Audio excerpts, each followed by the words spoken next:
Okay, guys, we're talking about the 1970s, early 1970s.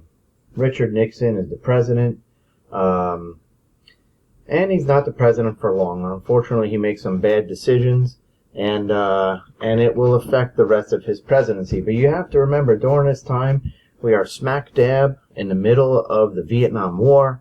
Americans are very, very upset. They're sending all their soldiers over to Vietnam to fight. Many Americans feel that they're fighting for no reason. Nixon is the president that has to bear this. Now, you have to remember, before Nixon becomes president, he was vice president for 8 years. So he knew kind of, what would be happening while he was in presidency. So who does Nixon go to look for in helping him get elected and reelected, and what type of government does he promise the people? Okay, well, first you're going to talk about who. All right, this is important. You want to know the who. The who is what he calls the silent majority of Americans. He promised to work on the behalf of these Americans, and if you look at that picture in front of you, right, with Nixon and who he's standing there with, he believes the silent majority are going to be the white middle-class Americans. All right, that's important to know because a lot of people with this past election or with the election of 2016 with President Trump, a lot of Americans feel that President Trump called on the silent majority of Americans, the white middle-class Americans who were angry with what was going on in the country the 8 years prior. Richard Nixon criticized these student protesters, the protesters who were against being in Vietnam. What you would call somebody, I guess you would probably equate it with somebody who's like a liberal, okay, somebody who doesn't want to go to war. He didn't believe that Americans should leave Vietnam quickly. He thought we should be in there. All right, so you know the silent majority. And his new idea for being president, or his domestic plan, is called New Federalism. It was going back to limiting the power of the federal government. Remember that laissez-faire, hands-off type of government. Keep the government's hands out. So he wants to limit it as well. Which would, like I said, really reflects his conservatism, okay? His desire to limit the involvement of government and citizens and business lives. He promises to reduce the welfare spending and restore law and order. Underneath Richard Nixon, lots and lots of new penitentiaries or prisons are built. Underneath Richard Nixon, we start sending more and more people to jail. That's his restoring law and order. Okay, now, I want you to think about this, right? He's calling on the silent majority, white middle-class Americans. Who do you think he's going to be sending to jail? Probably not those white middle-class Americans. So this is where we start seeing a lot of African Americans and Hispanic Americans and everybody pretty much else going to jail. And another thing he does, which is no surprise, is he opposes the new civil rights legislation. All right, again, because it goes back to that silent majority, the people that he's trying to help or wants to help. So how does this affect the economy of the United States? Well, it affects it pretty greatly. We go into this thing called stagflation. You're going to want to know stagflation when we get to it. You're going to want to know what OPEC is because these are very important things that happen. Stagflation, you can see by the graph there, it's experiencing a combined stagnant growth, which means right here, the growth is not going very far, and inflation is going high. So you're not making enough money to be able to offset inflation. Your growth is stagnant, like a stagnant pond, right? It has lots of lily pads and gross green stuff on it. The water's not moving, our economy's not moving. It's stagnant, stagflation. The economic growth is going down, stagnant growth, and the increase of high inflation. This reduces purchasing power of the U.S. dollar by more than 30%. So that means your $1 bill now has to be worth $1.30, and we can't do that. Okay, it's just not impossible. With the rise of inflation, we have oil costs going up, right? The United States imports almost 1/3 of its oil from Middle Eastern countries that belong to this organization, OPEC, know it, the Organization of Petroleum Exporting Countries. That's who we import our oil from.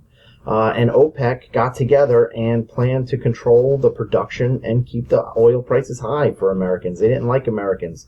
And here's one of the reasons why they didn't like Americans. When we helped Israel in the Yom Kippur War, OPEC, who was against Israel, declares an embargo on the United States, right? A ban to oil sales. Don't sell oil to us. So this made oil and gas's price soar, and the energy crisis worsened because of our weak economy. Things were not going good foreign in Nixon's foreign policy. So what does he try to do? He tries to do like what presidents usually do. If you're having a problem in one area, divert to another. So his foreign policies start including the United States and China. Okay. He takes a realpolitik, that's what it's called, realpolitik approach to foreign policy, which means he's going to be basing the interests on, basing his decisions on American interests, practical American interests. What's good for America, not what's good for Richard Nixon or what's not good for the presidential party or what's good for the Republican Party. What's good for America? That's what he tries to do. And this realpolitik approach helps bring an end to the Vietnam War, which is good, but it doesn't do other things as well either, because as you can see, it was a controversial approach because the United States backed harsh military governments in Latin America because hey, guess what, they were our friends. Yeah, that's good, but they're totally destroying their people. And another thing he does, he tries to widen the split between the Soviets and China and wants to improve relations, U.S. relations with both. Okay, he thinks with them being together it's going to be too harsh, but if we could separate them, we can do good things. And here's part of him right here. Okay, in China in 1972, he visits China, meets with Mao Zedong, and improves Chinese relations with the United States. He's the first president to go over there to China. In the Soviet Union in May 72, he flies to Moscow and participates in strategic arms limitation talks, SALT. This is what it's called, with Leonid Brezhnev.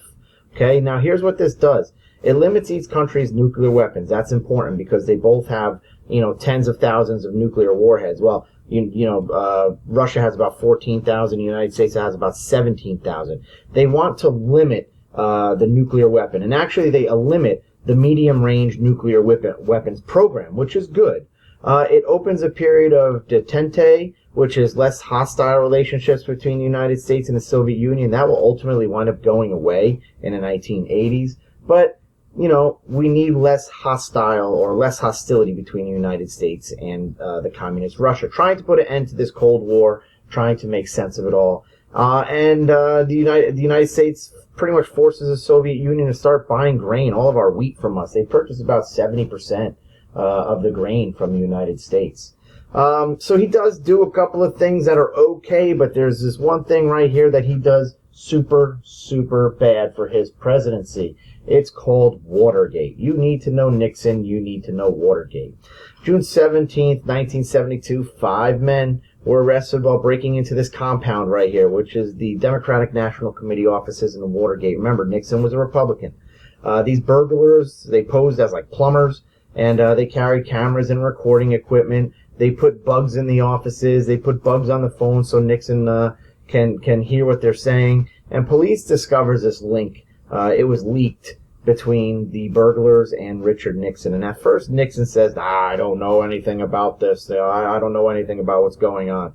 And this really didn't affect him that much in the beginning, as you can see, because of the presidential election of 1972. He wins in a landslide.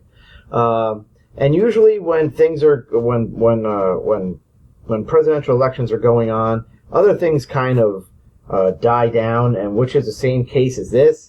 But, after these guys break into the hotel, bug everything, steal some stuff, take some pictures, Richard Nixon ultimately gets investigated, and you could see here that he is investigated. They do find a link. They learn, the Senate committee learns that Nixon made recordings in his Oval Office conversations, which you can't do. He was compelled to turn over the tapes. He said, no, I'm not going to do it. I'm not going to do it. And then the Supreme Court forces him to do it. So now they know that Richard Nixon knew about Watergate and he tried to cover it up. So the House Judiciary Committee recommends his impeachment in 1974. And you could see on July 27th, 74, they say they're going to get together to impeach him. In August 8th, not too many weeks later, just less than 2 weeks later, he appears on television and resigns. Richard Nixon is the only president to resign his position mid-presidential term. At this point in time, his vice president, Gerald Ford, is sworn in as president. And, Richard Nixon's presidency really made Americans lose faith. That's what this bottom part says here. Many Americans lost faith in government officials. I'm sorry you can't see that. But during Richard Nixon's presidency, he stabs Americans in the back. They can't trust government anymore. And as you can still see, that this type of thing goes on today, that Americans feel that they can't trust the president. When Nixon resigns and Vice President Gerald Ford becomes president, Gerald Ford winds up becoming the first modern president to hold the office without being elected to it.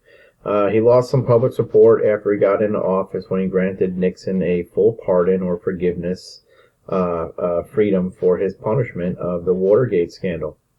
When Ford was in office, he doesn't have much time to do stuff, but he does create a campaign called Whip Inflation Now, or WIN, which encouraged Americans to save money and businesses to hold down wages and prices to help fix the stagflation. Congress resisted this the whole time. Americans resisted this the whole time. And in 1975, Ford and Congress began to compromise on WIN, but inflation and unemployment still reigned very high, so Ford's presidency was not a success. So that's what happens during Richard Nixon's presidency. It's in Vietnam. It starts with Vietnam. He actually can end Vietnam. He starts working with China. He starts working with Russia. We're going to get into the 70s, quickly into the 80s, and then we'll be done. All right, guys. See you next time.